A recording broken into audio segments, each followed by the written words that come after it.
บายดีทุกคนเนาะช่วงนี้หลายคนกระทักสอบถามว่าเอาแฟตมีอดน้อยป่วยปอเนาะแบ่งปันผมมีเด้อโอ้ยนี่อันนี้พ่อพันธุ์แม่พันธุ์มันเนาะเดี๋ยวพ่อแฟตจะพาเลาะเบิ่งทุกคนรุ่นนี้ก็พร้อมแบ่งปัน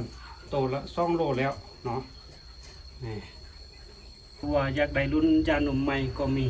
6-7 ขีดเนาะอันนี้เป็นพ่อพันธุ์แม่พันธุ์กำลังผสมพันธุ์อยู่รุ่น5 โลนี่แมนยาหนุ่มใหม่นี่3 คู่ปลายเนาะรุ่นนี้2 โลแล้วไงแล้วได้กันอย่างรุ่นนี้โลปลาย2 โลยังบ่ตื่นนอนกันนะลายแห้งทรงนี้นะนี่รุ่นนี้กันยังนี่โลปลาย2 โลเช่นเดียวกันเนาะสนใจรุ่นใดทักมาได้ที่ฟาร์มเลี้ยงอ่อนพอแฟตน้อยเนาะเป็นแม่พันธุ์ผสมพันธุ์แล้วเตรียมหลอกเกินลูกแม่5 โลอันนี้แม่นไปรุ่นปลานมไม้ได้2 คืนแล้วนี่หนาข้าวๆ